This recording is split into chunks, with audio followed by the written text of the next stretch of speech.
después de ese tiempo que pasamos, que fue un lindo tiempo, como dije en la mañana, pero la verdad es que volver a la iglesia local es volver a la casa. Y eso en todo el sentido de la palabra, volver a también recibir el cariño, el afecto de los hermanos, por la gracia de Dios, y poder compartir también esta maravillosa palabra que el Señor ha revelado y que nos ayuda a poder ver nuestra condición real, pero al mismo tiempo no solo nos deja en evidencia, sino también nos da la solución. No solo nos refleja como en un espejo, sino que hace mucho más que el espejo, sino que se profundiza en nuestro corazón, va cambiando nuestra manera de pensar, nuestra forma de percibir las cosas y la forma también de tomar decisiones en todas las relaciones que tenemos en esta tierra. Primera relación, la más importante, la relación con Dios. Él envió a su Hijo para reconciliarnos consigo mismo por medio de la obra que Él hizo en la cruz. Somos hechos cercanos por la sangre de su cruz, dice la Escritura, y en ese sentido Él también establece una comunidad de creyentes que es la iglesia, y dentro de esa comunidad de creyentes también en el plano más íntimo hay matrimonios, hay familias, y esto es lo que el apóstol Pablo está hablando desde hace ya un tiempo. Hemos estado ahí en el capítulo 5, versículos 22 en adelante, y hemos visto la relación entre esposo y esposa, cómo debían cumplir cada uno los propósitos por los cuales Dios lo había creado y las funciones que le dio a cada uno con la finalidad de poder vivir conforme a su voluntad y de esa manera establecer y desarrollar relaciones armoniosas entre ellos para distinguir claramente al mundo de la iglesia, porque los matrimonios de las iglesias son los que manifiestan en realidad la diferencia que existe entre el mundo y los que somos de Cristo. Y en una situación como la que vivimos en el día de hoy, donde no es necesario ser un psicólogo, ni un sociólogo, ni tampoco ningún estudioso de la sociedad y de la gente, del pensamiento humano, para poder darnos cuenta que hay una crisis tremenda que estamos viviendo, una crisis que ha cambiado el sentido real de lo que es el matrimonio, que le llama matrimonio a lo que no es matrimonio, que le llama familia a lo que no es familia, que distorsiona todas las cosas, que este cambio cultural radical que en los últimos años se está gestando en nuestras sociedades y que a través del derecho, a través de la legislación, a través de los medios de comunicación y el sistema educativo, se van cambiando los paradigmas, como dicen, los modelos, se van cambiando las visiones de vida, van haciéndonos pensar que en realidad los que tienen que decirnos lo que tenemos que hacer y cómo hemos de vivir son personas que están relacionadas con el ámbito político, social o de las ciencias sociales en particular. ¿Y qué es lo que hace esto? Sistemáticamente está atacando a la familia en forma persistente, como una gota de agua que cae una y otra vez sin parar. Así se está atentando contra la familia. Los ingenieros sociales, para decirlo de alguna manera, buscan destruir en su misma esencia aquellos principios que han sustentado a la sociedad durante 2000 años. Y en el día de hoy a esos genios se les ha ocurrido que en realidad hay que cambiar todo, hay que modificar todo y que lo que estamos viviendo en el día de hoy en realidad es retrógrado, obedece a otro tipo de sociedad, a otro tipo de pensamiento y entonces tenemos que cambiarlo absolutamente todo. Y se han derribado las bases estructurales de la sociedad y la base principal, que es la familia, se ha ido desmoronando en una forma acelerada. Pero nosotros pensamos que esto es lo que está ocurriendo hoy nada más y que no tiene que ver con en el pasado, que había ocurrido en otras ocasiones. Sin embargo, leemos, por ejemplo, a Cicerón, que es un pensador que vivió entre el año 106 y 43 a.C., que era un escritor, orador y político romano, diciendo lo siguiente: en su tiempo, estos son malos tiempos, dice él. Los hijos han dejado de obedecer a sus padres y todo el mundo escribe libros. Los hijos han dejado de obedecer a sus padres, dice.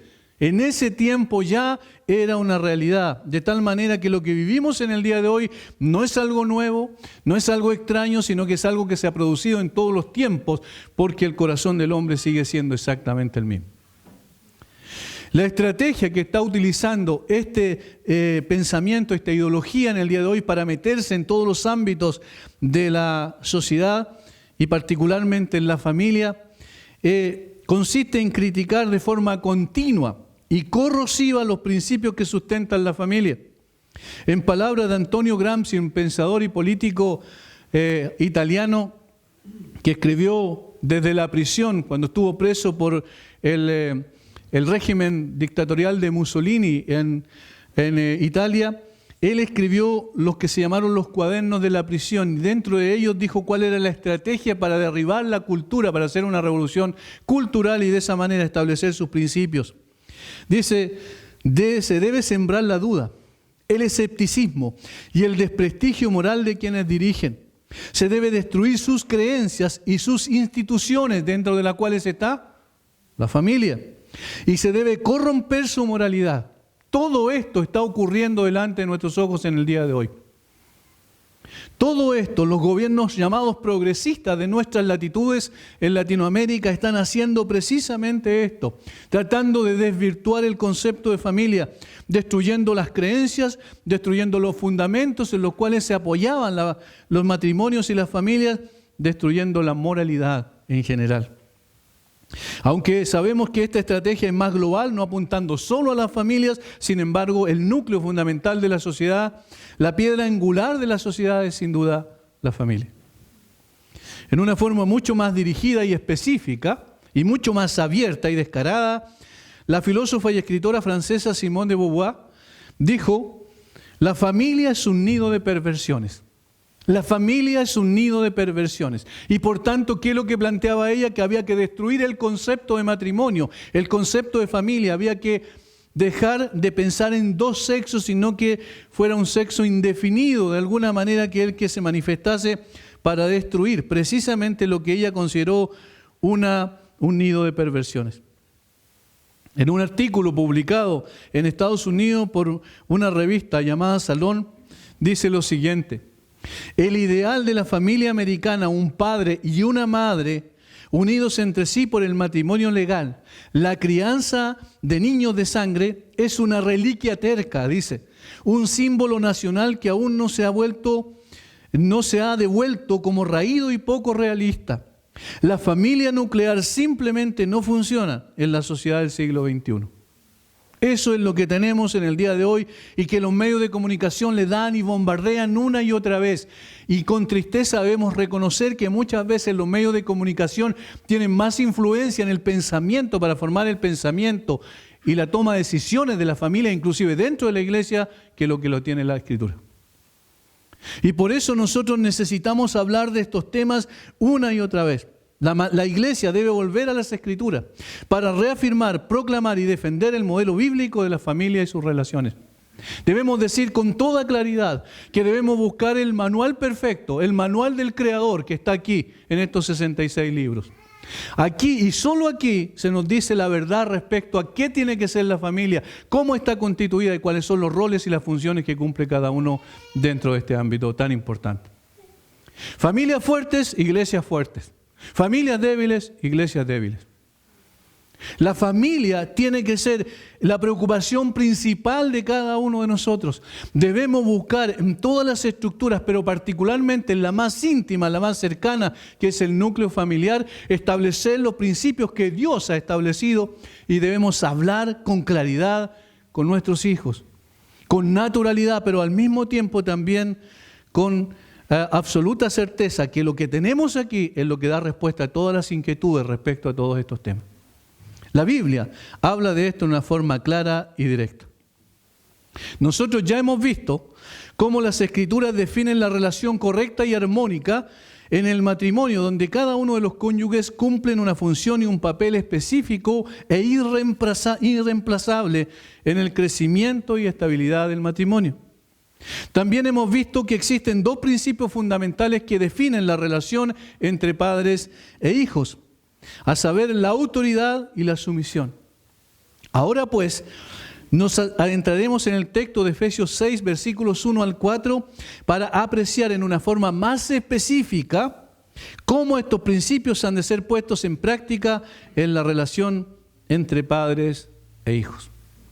Y eso es lo que haremos ahora, porque necesitamos volver a reiterar que solo la Biblia y nadie más que la Biblia tiene las respuestas correctas para relaciones correctas.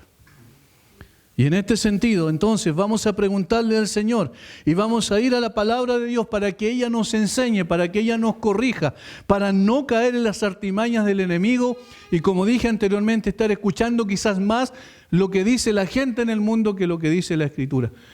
Lo que rige nuestra vida es la Escritura. Lo que rige nuestros matrimonios es la Escritura. Lo que rige nuestras relaciones familiares en el seno de la relación de padres e hijos es la Escritura. Hace unos días atrás veía algo que colocaba un creyente del norte del país, donde colocaba una cita de uno de los presidentes de las federaciones de estudiantes más importantes, no recuerdo bien si era la Universidad de Chile o la Universidad Católica, donde después de haber destruido, haber sacado la imagen de ese Cristo, ¿cierto?, en una iglesia católica en la Alameda, que lo rompieron, lo hicieron pedazo ahí en la calle, él decía, si Cristo estuviera vivo hoy, decía él, estaría sentado aquí con nosotros reclamando y pidiendo una educación gratuita para todos. Y esa persona, ese creyente, posteaba eso y decía que eso era verdad. ¿Y cómo puede ser verdad cuando Jesucristo no vino a cambiar las estructuras sociales? Él vino a buscar y a salvar lo que se había perdido. Nosotros no estamos para eso. Jesucristo no habló de la situación de conflicto que se producía en ese tiempo, que ya habían conflictos sociales muy complejos, pero sí habló del corazón del hombre, que el problema brotaba del corazón, que los homicidios venían del corazón, que todas aquellas cosas que finalmente se manifestaban en violencia o en tragedias dentro de la sociedad eran producto del corazón humano. Y Él vino a cambiar el corazón.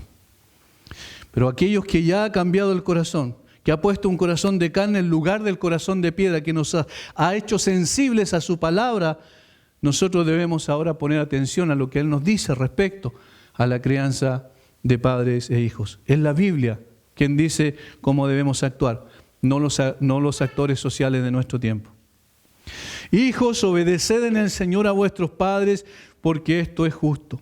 Honra a tu padre y a tu madre, que es el primer mandamiento con promesa, para que te vaya bien y seas de larga vida sobre la tierra. Y vosotros, padres, no provoquéis a ira a vuestros hijos, sino criadlos en disciplina y amonestación del Señor. En la primera parte el apóstol Pablo se dirige a los hijos, versículos 1 al 3, y en el verso 4 se dirige a los padres. En la primera parte la palabra clave es obediencia y en la segunda es criarlos. Por tanto, dividiremos este sermón en base a dos exhortaciones antes especificadas. En primer lugar veremos: hijos, obedezcan a sus padres. Esa es la orden dada por las Escrituras, categórica. Y enseguida desarrollaremos: padres, críen a sus hijos. Todo esto conforme a la voluntad de Dios, según la voluntad de Dios que ha sido revelada en su palabra. El apóstol Pablo está escribiendo en circunstancias complejas donde había la ciudad de Éfeso, de alrededor de 200 o 250 mil personas, giraba en torno a la adoración a dioses paganos. Y la diosa Diana era una de las diosas principales. De hecho, su templo tenía alrededor de 127 columnas de mármol y era una de las 7 maravillas del mundo antiguo. Y todo lo que se hacía alrededor de eso tenía que ver con la adoración a dioses paganos, que al mismo tiempo degeneraba en inmoralidad, de tal forma que la condición del Éfeso del primer siglo no es tan diferente a la condición de la sociedad del siglo XXI. En ese contexto, él va a decir: hijos, obedezcan a sus padres. La exhortación que presenta Pablo está dirigida a los hijos en primer lugar, instándoles a que obedezcan a sus progenitores. Esa es la palabra que se utiliza allí. La palabra padre del versículo 1 no es la misma del versículo 4. El versículo 1 se refiere a los progenitores, es decir, padre y madre, a quienes los engendraron. Este sabio ordenamiento dado por Dios, donde los hijos obedecen a los padres, quienes los engendraron, y quien es la base de la autoridad para una convivencia correcta y tiende siempre a la armonía y el sano desarrollo familiar, es lo primero que Pablo dice acá. No existe nadie más que los amará tanto incondicionalmente. Los hijos tienen que entender esto. Nadie los ama incondicionalmente como un padre. Cuando nosotros vivíamos con nuestra mamá, porque mi papá murió cuando teníamos 11 años, cuando yo tenía 11 años fue muy difícil la situación porque nos quedamos sin un ingreso familiar y mi mamá tuvo que salir a trabajar porque todos los demás no estábamos en condiciones todavía de hacerlo.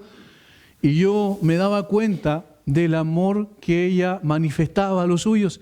Y era un amor incondicional.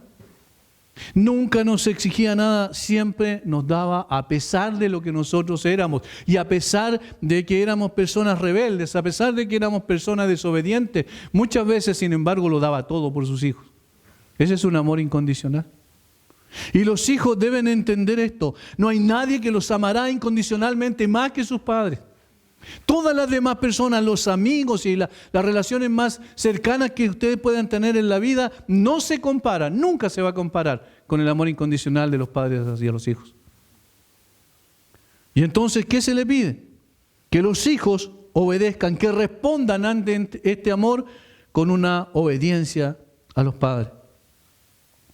Una respuesta adecuada y consecuente de parte de los hijos es oír a sus padres y someterse a sus directrices e instrucciones. Eso es lo que la palabra obediencia significa. Significa oír bajo de, es decir, oír bajo una autoridad. Oír a alguien que está en autoridad sobre él para poder ser guiado, conducirlo. Debe estar atento su oído y estar su corazón dispuesto a la obediencia. Eso es lo que implica. Sin embargo, ¿cuál es la condición natural del niño? Dice el autor de Proverbios que la necedad está pegada al corazón del muchacho. Es rebelde por naturaleza porque nace con esa tendencia al pecado. Y nosotros podemos guiarles y nosotros podemos instruirles, pero la tendencia de rebelión está en su corazón, es inherente al corazón humano.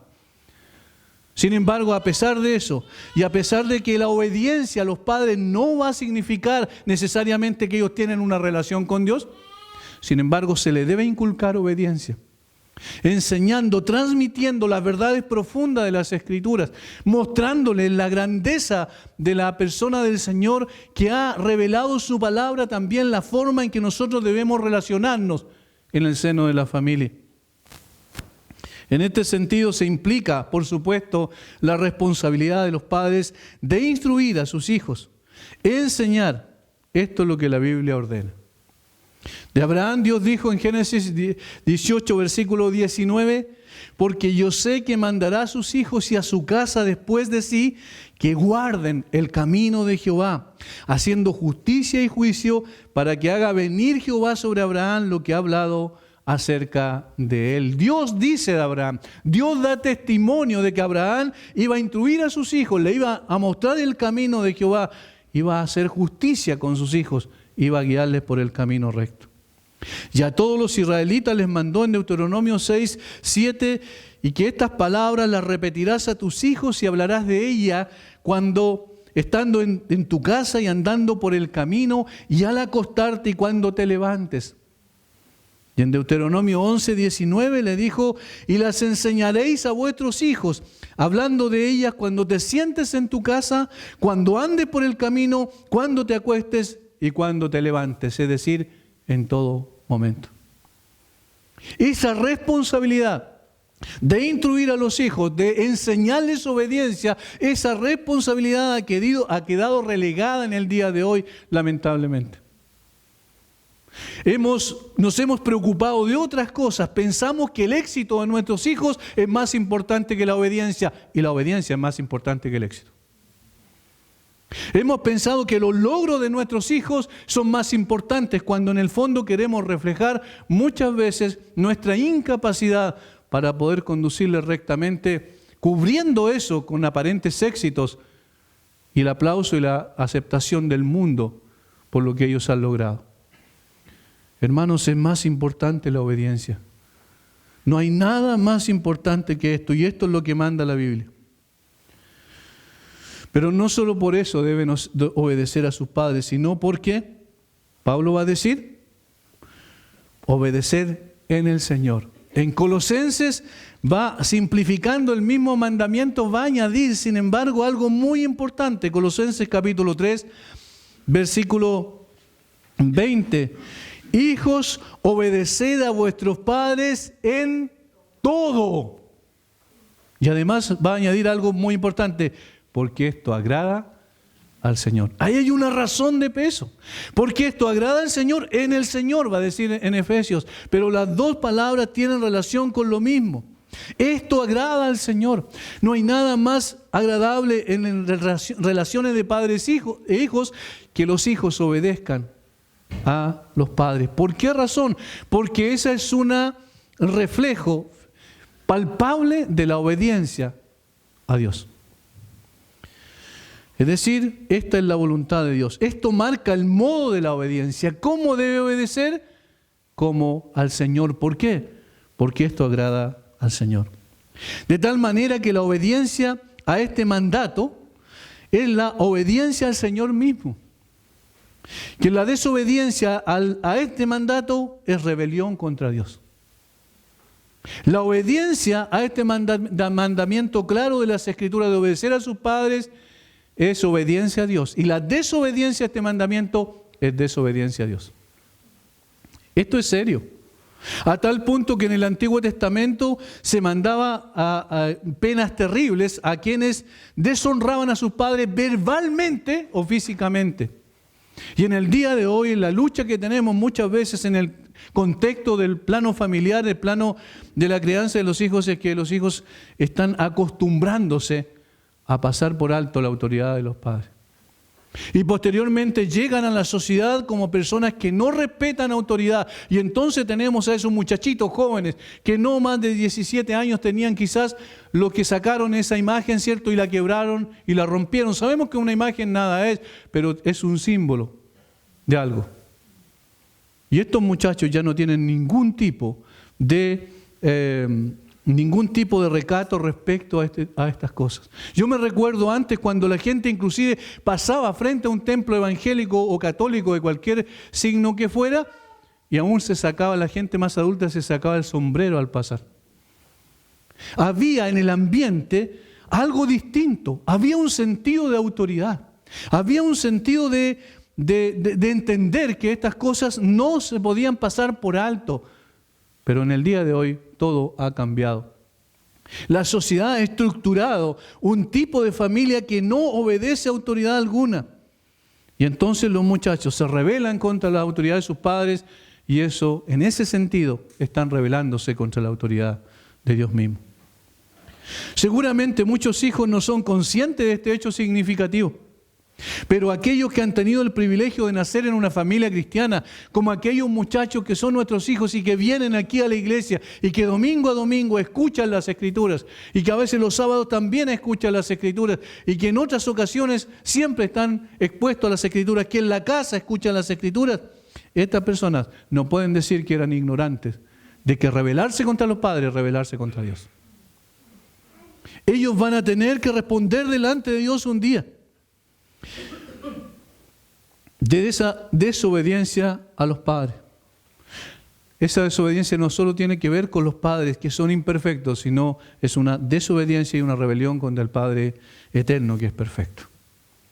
Nosotros entendemos eso y los chicos tienen que llegar a comprenderlo de esa manera. Y hermanos, sean creyentes o no sean creyentes, tienen que obedecer. No importa si son creyentes o no. Obviamente, si no son creyentes, esperamos que el Señor en su gracia pueda convencerlos de pecado, de justicia, de juicio por la obra de su Santo Espíritu y llevarlos al arrepentimiento genuino. Pero si lo son, con mayor razón, deben obedecer a sus padres. La sociedad, como sabemos, se acostumbra a celebrar el Día del Padre y de la Madre. Sin embargo, esto no es más que una estrategia comercial. No tiene nada que ver con darle importancia a ellos, darle preponderancia por reconocer su autoridad. Al contrario, están hablando mucho de los derechos de los niños, pero nunca de los deberes de los niños. Mucho de los derechos de los niños y poco de la obligación que ellos tienen, de la responsabilidad de someterse a sus padres. El Estado está destruyendo este concepto. El Estado secular, el Estado secularista en el cual nosotros vivimos en nuestro país y vive en la mayoría de los países del mundo en el día de hoy. Estos estados progresistas que le llaman, que lo único de progreso que tienen es que progresan en la destrucción de la cultura y de las bases morales de la sociedad. El otro día escuchaba a una persona de este país, una alta autoridad, que cuando quemaron la iglesia evangélica ahí en Padre Las Casas y rompieron eso allá en Santiago, como yo he mencionado hace un momento, ella decía, no aceptaremos que se violen las creencias de las personas. Y resulta que esa misma persona es la que ha establecido leyes de inmorales con los cuales se burla de las creencias de nosotros. Esta es la inconsistencia, lo absurdo, lo ridículo de la sociedad. Sin embargo, como iglesia tenemos que reaccionar correctamente y la mejor manera de hacerlo es reconociendo que nuestros hijos necesitan ver que hay autoridad en sus casas y que nuestros hijos deben saber que necesitan ellos reconocer que esa autoridad fue puesta por Dios y cuando se rebelen contra ellos, se rebelan contra Dios. Cada creyente entiende por las Escrituras que los principios que guían a la familia cristiana y a la relación de padres e hijos está basada esencialmente en buscar la honra y gloria de Dios obedeciendo a sus mandatos. ¿Para qué existimos nosotros? Para la gloria de Dios. ¿Para qué existen nuestros hijos? Para la gloria de Dios. ¿Herencia de quién son los hijos? Dice el salmista. Herencia de Dios. ¿Para qué entonces está criando a sus hijos? Debe ser para la gloria de Dios. No hay otra opción. La Biblia dice que aún las cosas inanimadas responden a eso. Los cielos cuentan la gloria de Dios y el firmamento anuncia la obra de sus manos.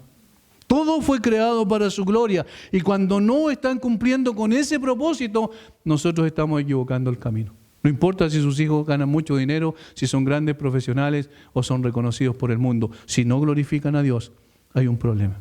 Tal como lo consigna el autor de Proverbios cuando dice lo que tenemos que hacer y lo que los hijos tienen que hacer. Guarda, hijo mío, el mandamiento de tu padre y no dejes la enseñanza de tu madre. Y en Proverbios 23, 22, oye a tu padre, aquel que te engendró, y cuando tu madre envejeciere, no la menosprecies. Esto es lo primero. ¿Por qué han de obedecer los hijos? Porque esto agrada al Señor. Lo segundo es porque esto es justo, dice Pablo. Obedeced en el Señor a vuestros padres porque esto es justo. Esto marca el motivo de la obediencia. Lo primero era el modo de la obediencia en el Señor. Esto marca el motivo de la obediencia. La obediencia a los padres es una actitud de justicia establecida por Dios. Y en segundo lugar, la obediencia contribuye a relaciones armoniosas y justas en el seno familiar. Por el contrario, la rebelión de los hijos en el seno familiar siembra discordia y envía a la sociedad un instrumento de caos y destrucción. Porque los hijos que nacen y se crían en ese ambiente donde no existe ninguna autoridad, donde ellos no obedecen a sus padres, van a salir a la sociedad y no van a obedecer a ningún tipo de autoridad. Y esa es una sociedad caótica y en esa estamos viviendo en el día de hoy, lamentablemente. Muchos estudios serios corroboran este hecho. Los hijos que carecen de la autoridad de sus padres, ya sea de uno de ellos o de ambos, son más proclives a la delincuencia, la deshonestidad y la inmoralidad. Entonces los estudios serios han dado cuenta de esto. En cambio, la obediencia trae consigo consecuencias muy favorables. Y esto es lo que Pablo pasa a enumerar como el segundo motivo de la obediencia y el tercer punto de lo primero que estamos viendo, que es hijos obedezcan al Señor. ¿Para qué dice Pablo? Para que te vaya bien. Versículo 3. Para que te vaya bien y seas de larga vida sobre la tierra. Este es el propósito que tenemos que tener en cuenta del punto de vista de cuáles son las consecuencias de la obediencia. Pablo quiere animar a los hijos y quiere decir, miren, ustedes tienen algo muy grande que ganar, ustedes pueden cosechar algo muy, muy hermoso, les va a ir bien y van a tener larga vida. ¿Y en función de qué lo dice Pablo? En función del mandamiento, por supuesto. Esto marca las bendiciones de la obediencia. Dios no está obligado a bendecirnos por obedecer sus mandatos. Sin embargo, lo hace por amor a los suyos. En este sentido, Pablo pasa a hacer referencia al mandamiento registrado en la ley que habla sobre el tema. Éxodo 20, 12. Honra a tu padre y a tu madre para que tus días se alarguen en la tierra que Jehová tu Dios te da. Deuteronomio 5, 16 lo reitera. Honra a tu padre y a tu madre como Jehová tu Dios te ha mandado, para que sean prolongados tus días y para que te vaya bien sobre la tierra que Jehová tu Dios te da. Esto refuerza la exhortación a obedecer, enfatizando ¿qué cosa? El origen del mandamiento, que es Dios mismo. ¿Quién reveló la ley? ¿Quién dejó esta ley? Dios. Y en el primer mandamiento, que tiene que ver con las relaciones interpersonales, dice: honra a tu padre y a tu madre. Y si ustedes se fijan, esto tiene que ver con el seno más íntimo de las relaciones, más importantes que nosotros tenemos. Les dice a los hijos: ustedes tienen que honrar a su padre y a su madre. Tienen que tenerlo en alta estima. Ustedes tienen que considerarlo como Dios los considera. ¿Quién dio en la familia a los padres? Dios. ¿Quién los estableció? ¿Quién les dio autoridad? Dios.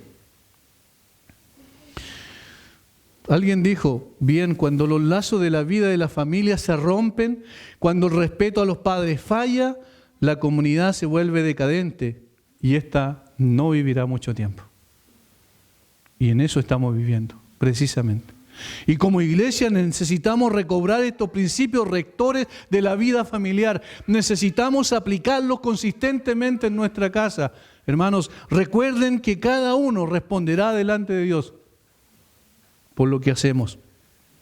Los hijos no siempre deben obedecer a sus padres durante toda la vida, porque obviamente cuando ya forman otra familia, ya ellos tienen otras responsabilidades.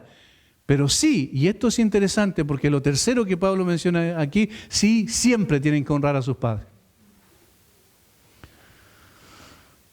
Siempre deben honrar a sus padres. La honra entonces es permanente e implica el mayor deber de los hijos respecto de sus padres. Los padres son dignos de respeto y consideración siempre. Alguien escribió sabiamente respecto a las consecuencias positivas de la obediencia al mandamiento. Generalmente el hijo que sigue las normas y la sabiduría de sus padres disfrutará de una vida mejor. Las advertencias de sus padres le evitarán muchos peligros físicos, materiales, relacionales, espirituales y emocionales. Si obedecen a sus padres, escogerán mejores compañeros y no caerán en las malas costumbres, disolución y vicios que a menudo traen ruina, enfermedad y muerte. La crianza y disciplina de los padres debe desarrollar cualidades fuertes, valores positivos y un carácter sano. Hacia eso apunta la crianza de los padres. Y aquí Pablo se está refiriendo a padres cristianos. Y aquí Pablo está enfatizando la importancia de la solidificación de las relaciones de padres e hijos. Y notemos cómo los fariseos de su tiempo incumplían este propósito de honrar a sus padres.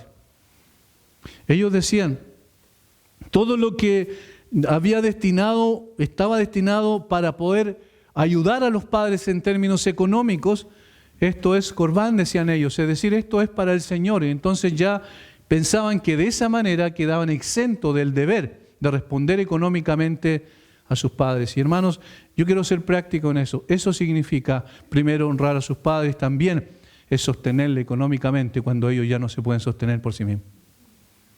Y esto en el día de hoy ha desaparecido de la sociedad. Es sostener económicamente a sus padres cuando ya no pueden sostenerse por sí mismos. Es sostener y ayudar emocionalmente a sus padres cuando ya están en la última etapa de su vida, porque ellos muchas veces se sienten solos, se sienten sin consideración de los demás, y allí los hijos tienen que estar con sus padres, porque ese es el deber que tenemos nosotros de honrar a nuestros padres. Necesitamos estar al lado de ellos, necesitamos compartir sus frustraciones, su tristeza muchas veces, estar al lado de ellos para decir que nosotros somos agradecidos y que cumplimos lo que Dios nos ha dado en su palabra. El hijo debe obedecer a su padre, debe sostener a su padre, debe guardar, proteger a sus padres. Sin embargo, el versículo 4 cambia a quién se dirige. Y ya no se dirige a los hijos, sino se dirige a los padres. Y aquí hay cosas muy interesantes que el apóstol Pablo va a decir respecto a la responsabilidad que tenemos nosotros los padres. Y vosotros padres, no provoquéis a ira a vuestros hijos, sino criadlos en disciplina y amonestación del Señor. Si ustedes pueden ver, hay un mandato negativo y hay un mandato positivo en el versículo 4. El apóstol se dirige a los padres directamente. Si bien es cierto, los hijos deben obedecer a sus padres porque estos tienen autoridad sobre ellos, no es menos cierto que dicha autoridad no debe ser abusada, y por eso Pablo da un mandamiento negativo al principio. No debe ser abusada, sino entendida y aplicada correctamente. La autoridad de los padres entonces es una autoridad controlada y limitada. La única autoridad ilimitada es la de Dios. Todas las demás autoridades que Él concedió son limitadas. Y esta también. En este caso la instrucción es fundamentalmente a los padres varones. La palabra páteres es la que se utiliza en el versículo 4, de allí viene la palabra padre, es una palabra masculina esencialmente. En primer lugar, hay una advertencia a los padres para que no se excedan con sus hijos y luego un mandamiento positivo para instruirles cómo deben aplicar correctamente su autoridad. En primer lugar, el mandamiento negativo. No provoquéis a ira a vuestros hijos. Alguien me preguntó el otro día, pastor, ¿qué significa eso? Ahora lo vamos a ver. No provoquéis a ira a vuestros hijos. Esta advertencia es muy apropiada y pertinente para el día de hoy, donde el abuso de padres a hijos se ha incrementado y multiplicado en los últimos años. Aún dentro de familias cristianas que no han comprendido adecuadamente la función de autoridad que Dios les ha concedido a los padres. No, cuidado, la autoridad no significa abuso. No tiene nada que ver con eso. Y por eso a veces al no comprender esto dentro del seno de las iglesias evangélicas se cae en extremos peligrosos que pueden traer graves consecuencias en la vida del niño, ya sea física o emocional. Esta es una advertencia a los padres para no perder el control en la crianza de los hijos. Y cuando dice no provoquéis a ira a vuestros hijos, está hablando de algo continuo, permanente, como sistemático, es decir, como una forma de crianza que no es la correcta, que no es la adecuada. Provocar a ira a los hijos implica entonces exigir cosas sobre ellos que ellos no pueden cumplir, que están más allá de sus posibilidades. Cuando hay personas que se obsesionan para que sus hijos lleguen a ciertas metas, están provocando a ira a sus hijos, porque los hijos no tienen a veces la capacidad de poder hacer eso. Más que nada es que los padres quieren reflejarse en sus hijos y quieren ser exitosos, cuando eso no es el camino que deben seguir. Pero esencialmente es para no perder el control. No provoquéis a ira indica una explosión de enojo e ira sin control en la administración de la disciplina. Eso también, yo creo que ninguno de nosotros podemos decir estamos completamente exentos de esto, porque en algunas circunstancias probablemente también hemos fallado en esta área. Martin Lloyd-Jones dice, cuando estás disciplinando a un hijo, primero debes controlarte a ti mismo. ¿Qué derecho tienes de decirle a tu hijo que él necesita disciplina cuando obviamente tú la necesitas? ¿Qué derecho tenemos de exigir a nuestros hijos que se disciplinen y se controlen cuando nosotros no somos capaces de controlar? Eso es provocar a ira a nuestros hijos. Esta advertencia de Pablo dada a los padres fue revolucionaria para ese tiempo. El Evangelio puso freno y límites a una autoridad absoluta que tenían los padres sobre los hijos en la sociedad de los primeros siglos. El Evangelio introdujo un elemento carnal a la responsabilidad paterna, escribió alguien, al insistir que los sentimientos del hijo se deben tomar en cuenta. En una sociedad en donde la autoridad del padre, patria potestas, así se llamaba, era absoluta, esto representaba un concepto revolucionario. ¿Hasta qué punto era absoluta? Vamos a escuchar lo que decía Séneca, un pensador romano, estadista, durante el tiempo que Pablo escribió, que vivió en ese tiempo. Y él dijo esto en una de sus epístolas. Degollamos a los bueyes indómitos, estrangulamos a un perro rabioso, clavamos un cuchillo en las vacas enfermas, a los niños que nacen débiles o deformados, los ahogamos. Y ese era un hombre erudito, era un hombre intelectual, era uno de los sabios de su tiempo. Y lo que él estaba diciendo en eso que escribía, simplemente reflejando el pensamiento popular de ese tiempo. Y que era que cuando el niño nacía, lo colocaban en el suelo delante del padre. Y el padre, si lo tomaba en sus brazos, entonces lo aceptaba. Y si no, había que desecharlo. John MacArthur escribe: era libre de expulsar a cualquiera de sus hijos, venderlo como esclavo y hasta matarlo, sin tener que rendir cuentas a nadie. Un hijo recién nacido era colocado a los pies del padre para determinar su suerte. Si el padre lo recogía del suelo, se le permitía al bebé quedarse en la casa. Si el padre seguía por su camino, se le desechaba de una manera muy similar a como sucede hoy día con los bebés abortados.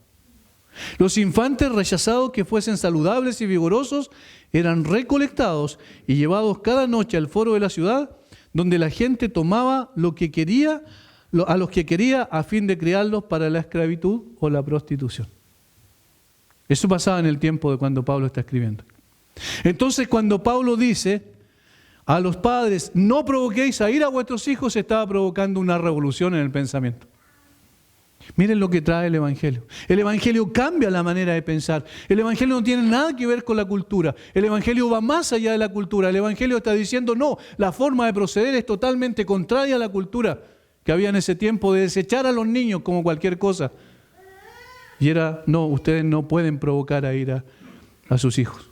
Cuando en realidad el padre tenía la patria potestad en ese sentido de hacer lo que quisiera con el hijo, según lo que hemos escuchado. Hermanos, nosotros tenemos que aprender de eso como padres. Tenemos una autoridad sobre los hijos delegada por Dios, sí, pero tenemos que responder delante de Dios también en la manera en que la aplicamos. Y eso es lo que está diciendo Pablo aquí. No provoquéis a ira a vuestros hijos. Y en segundo lugar, dice, criadlos en disciplina y amonestación del Señor. Es interesante que la palabra criarlos en el griego lleva la idea de nutrir, proveer comida, sustentar, alimentar a los hijos. Es la palabra, la raíz de la palabra que significa proveer comida, alimentar, sustentar, nutrir. O sea, los padres tenemos la responsabilidad de sustentar a nuestros hijos. Físicamente, emocionalmente y espiritualmente. Porque no solo se trata de comida. Verlos como individuos integrales que tienen diferentes necesidades que requieren ser satisfechas. Somos responsables de eso.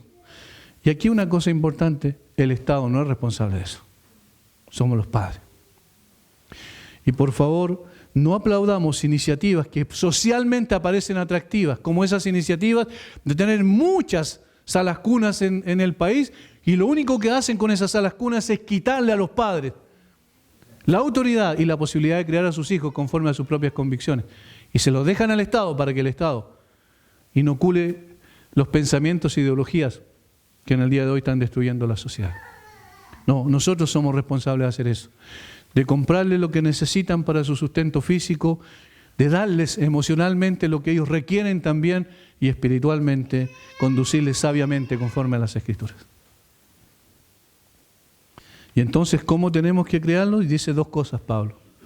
Criarlos en disciplina y amonestación del Señor. Disciplina. La disciplina no es una opción en la crianza de los hijos, es un deber de todo padre. La palabra se refiere a la instrucción sistemática y permanente a los hijos. Ellos han de saber que lo correcto, que es lo correcto, y estamos llamados los padres a guiarles en la senda que Dios tiene para cada uno de ellos.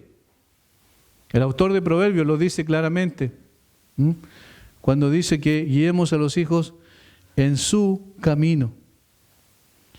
Del vocablo griego, en la palabra que se traduce disciplina, se derivan las palabras pedagogía y pedagogo. De allí vienen los nombres que se le dan a los profesores, a los educadores, ¿cierto? Ahora, ¿han pensado por qué disciplina? Porque la necesidad está pegada al corazón del muchacho. Necesita ser criado con disciplina. Si no tiene disciplina, evidentemente las cosas se van a desbordar, porque va a querer hacer su propia voluntad. ¿Desde cuándo? ¿Desde qué edad? Desde que nace. desde que nace. El niño quiere hacer su voluntad desde que nace. ¿Lo han visto esto? Un pequeño bebé quiere hacer su voluntad. Comienza a llorar para atraer la atención porque quiere algo, quiere obtener algo, y cuando no lo tiene, sigue llorando. Y así hace una serie de cosas que muestra que él quiere imponer su voluntad. Y por eso necesita disciplina. Necesita ser, en el buen sentido de la palabra, domado. Va a estar sujeto bajo ciertas reglas y normas que nosotros tenemos la obligación de poder proveerle. Susana Wesley, la madre de Juan y Carlos Wesley, que fueron grandes hombres de Dios en la historia de la iglesia, dijo lo siguiente: crió a 17 hijos. Y se expresó con las siguientes palabras acerca de la crianza de los hijos. El padre que se esfuerza en someter la voluntad egoísta de su hijo, labora al lado de Dios.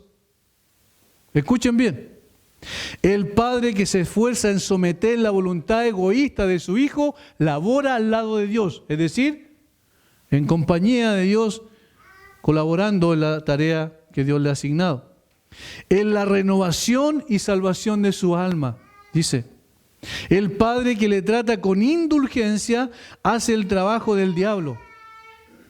Convierte la religión en algo impracticable y la salvación en algo inalcanzable, haciendo todo lo que puede hacer para condenar a su hijo en alma y cuerpo para siempre. Habían dos posibilidades, ¿no?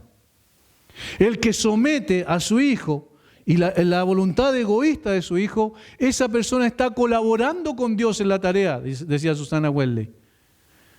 Y el que es indulgente, el que no aplica disciplina, el que no establece ningún principio de conducta, el que no establece normas en el hogar, precisamente está trabajando, dice, con el diablo.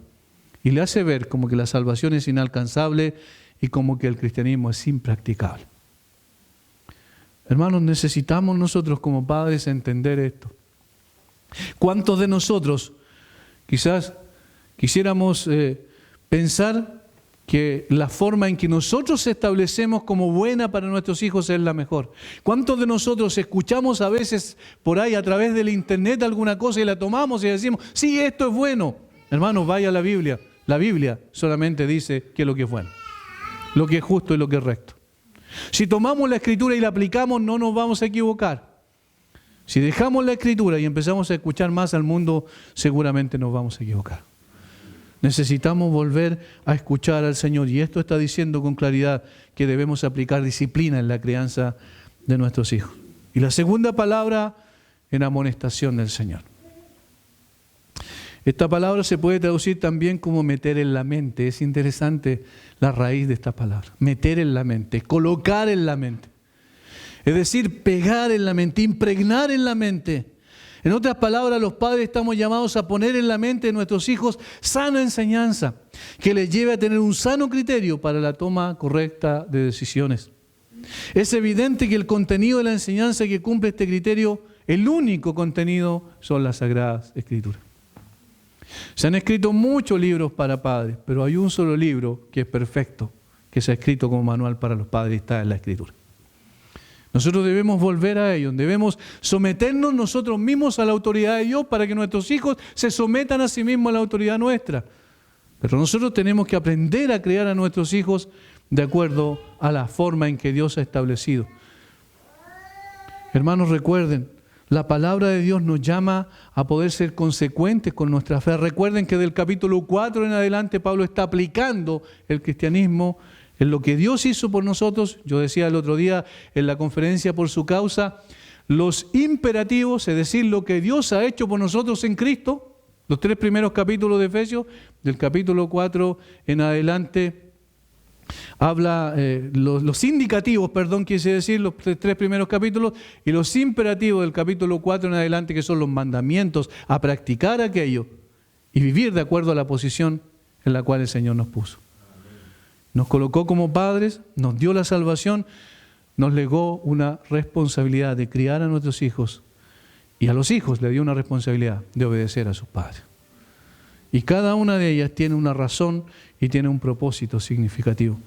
Cuando nosotros cumplimos, cuando nosotros estamos colocando reglas, disciplinando correctamente a nuestros hijos, aplicando adecuadamente la disciplina, amonestándoles, colocando en la mente la enseñanza correcta para guiarles en el camino recto, estamos haciendo la voluntad de Dios.